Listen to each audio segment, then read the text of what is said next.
it's not about the outcome, but rather, I guess, growing and really setting your goals right, and not just, I guess, determining what failure is based on if you don't win the crown. There's 30 of us, there's only going to be one winner, and I think there's more to the experience than that.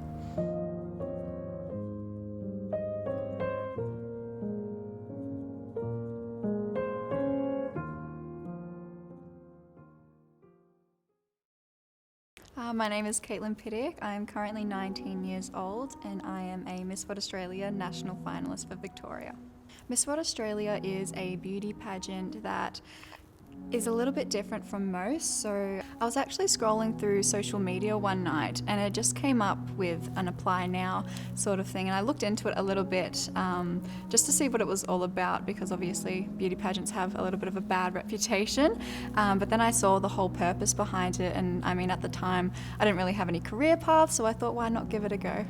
Growing up, pageantry was definitely not on my radar. I mean, I love Miss Congeniality, the movie, love Sandra Bullock. However, performing, not so much. I used to dance as well, but definitely a little bit in the modelling industry. It's always kind of been in the background, but not complete stage presence. My friends, I believe, were definitely surprised. I mean, I was surprised as well. My whole family was, because, you know, you don't hear people entering pageants nowadays much or often at all. So I definitely think they were surprised. When I first met Kate, she was definitely the more outgoing person, which is why I sort of gravitated towards her and started becoming friends with her. To be honest, I've known Kate throughout high school, but I really didn't speak to her a lot. I kind of probably spoken to her maybe year 9. We actually tried crickets together for the first time, which was a really weird experience, but something I think we share as a bond. My reaction when Kate mentioned that she was involved in Miss World, I was really shocked, because I wouldn't expect Kate to do such a pageanty kind of thing. But yeah, I was proud of her. It was a good thing. I was very surprised, because honestly I didn't think that that was something that she would do. Knowing Kate, I'd actually done a short film on her prior in my uni course, and I kind of made her fake everything, to be honest, because she was starting modelling at the time, and now she's gone into bigger and greater things, so I'm really supportive of that and just surprised that she actually went through with it. I applied to the Miss World Australia pageant mainly because of the Beauty with a Purpose program. I think I wanted to kind of get myself out more and help the community and better other people's lives in different ways. And it really kind of, I guess, hit home with the work that they do and how important it is in the pageant as well. And it's kind of just grown from there, and that's what stemmed my love for it. I didn't know much about Miss World at all until she started off, so I wasn't really sure what she was getting herself into. I would see like the Miss World in general on TV every now and then. I did watch a lot of Toddlers and Tiaras growing up, so I knew a little bit about that. So the Beauty with a Purpose program in Miss World Australia is mainly based on the humanitarian work and charitable work as well. So they are connected with a children's charity called Variety the Children's Charity, who support children living with disabilities, illness and disadvantage as well. So that's a big factor. I chose Variety the Children's Charity in particular though, because of the fact that they work with children living with disability, illness and disadvantage, but also because they support children who have been diagnosed with scoliosis.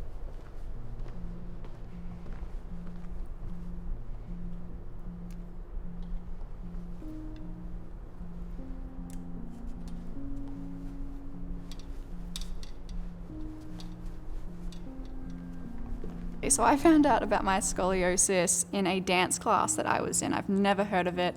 I think I was 11 years old at the time, and we were currently just doing our stretching before dance had started. And my dance teacher came up to me as we're doing the, touch your toes sort of position, and she said to me, "Do you have scoliosis?" And I thought, what is that? And she just kind of implied that she'd speak to my mum afterwards. And so we went out to my mum's car after the end of the dance class, and then I guess said the exact same thing to her. My mum looked at her very shocked and said, "What is that?" My mum actually thought it was a skin rash. So that was quite amusing. But I think when you're 11 years old, younger, older, I mean, anytime someone says that your spine has problems, I think that would scare anyone, because your spine is so important, especially your spinal cord, because without it, you've got no mobility whatsoever. I didn't fully understand it at that age, but I did look into it, and I think the internet definitely makes it worse than what it is, so that was quite frightening. But then I guess throughout the whole process, my surgeon did make me feel really comfortable and know that, it's going to be okay. However, the complications that can go wrong during surgery can be quite severe, and throughout my surgery when I was asleep, it was supposed to go for 6 hours. It ended up going for 8. My mum got a call from the surgeon saying that they've had a little bit of a complication with my spinal cord. They couldn't twist my rib cage back to its correct position, and the monitors were going off, so they actually thought I was never going to walk again, but I shocked them all. I found out about Kate's scoliosis probably just before her surgery, and I didn't really know much about it at all, but it affected me because she was gone from school. So I didn't see her and I missed her a lot. She was away for, I'd say, about 6 weeks. But then after that, she came back and she was better than ever. I remember waking up and, not really knowing what my life was going to be like. Sitting up for the first time was actually quite difficult, and learning to walk again. There was frequent physio appointments as well. However, it's nothing too extreme. I believe the best way to really recover is just go on consistent and constant walks and kind of further the distance each time. I do remember actually getting out of breath after walking for 100 meters. It was incredible, and I've played sports my whole life, so that was definitely something that shocked me a little bit. But yeah, I guess just walking, stretching, and just keeping a determined and motivational mind.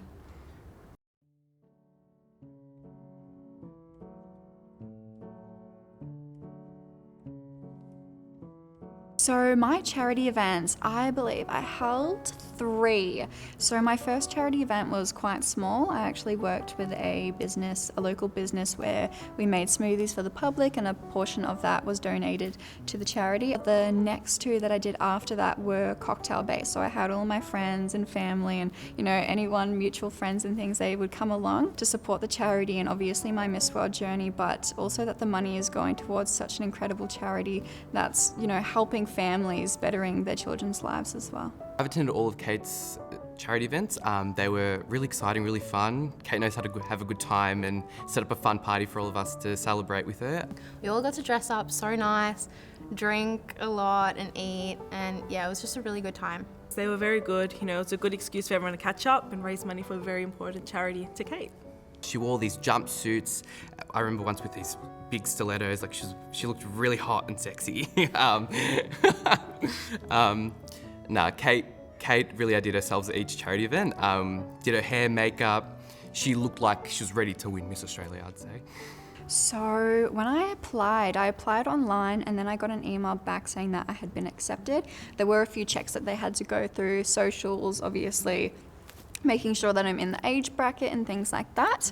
From there, I went to the preliminary finals, which was my first ever, pageant event. So I was definitely quite nervous. I actually remember feeling very sick on the day from the anxiety.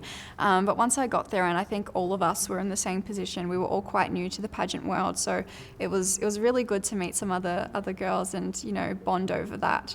In terms of getting on stage, it was definitely quite frightening. I did get used to it over time, but it's been amazing to see how far I've come, to say the least. I kept up with Kate through basically messages and through Instagram posts and social media. She posted a lot of her journey and what she was doing at each point in time. So it was good to keep up and see what she was up to during the week, especially during finals week. I would see her Instagram posts as always. She posted a lot, so I loved commenting and helping her out with some engagement. I was lucky enough to win the social media award, which automatically put me into the top 12, which was incredible, because when they announced it, my brain wasn't thinking. They called out my name and I just stood there because I didn't realize that it was me who had won. Top 12 is an incredible, achievement for anyone. And again, I was so shocked to have made it that far. In terms of, being happy with the placement, obviously everyone wants the crown, but in saying that, I think it's really important to really not humble yourself, but realize that you've come so far from where you were, and to make it from preliminaries and never have competing in pageants to then getting into the top 12 of the entire nation is incredible, and that let alone is, amazing. I'm definitely very grateful for the experience. I think beauty pageants over the years have evolved. However, in saying that, in terms of representation, it definitely needs to evolve a little more. Seeing obviously her competitors within the competition, they all represented the same sort of look. They were all thin, you know, same sort of hair. So I wish they incorporate a lot more different types of women into the competition. Honestly, I think that most of the winners, or at least those competing, are thin. They have to be really beautiful. So I think that they should have it as more inclusive. Every single girl has to look the same. I mean, more size-wise in a way. You've got to be, you know, tall, thin. But I guess they have over the years definitely progressed, and you know, they're including more races, more ethnicity, just a lot. They're improving, but there's still, I think, a lot more work that needs to be done. Other pageants, they don't see it as, I guess, what you do for your community, and Miss World and Miss World Australia do. So that's definitely, I think, what needs to change within the whole entire industry of pageantry is really who you are as a person, what you're doing, not exactly what you look like or, you know, who your family is, but rather, I guess, your goals and ambitions. I think what affects your mental health the most within pageantry is yourself. I think getting into your own head too much and comparing yourself to the other girls is really what slows you down and kind of makes you step back and think, oh, like, should I be doing this? Am I worthy enough of this? And you are. It's just a matter of turning that switch off and really accepting yourself for who you are and working on your goals and kind of ignoring anyone else around you and focusing on yourself. Caitlin has changed a lot since her Miss World journey, especially since I first met her.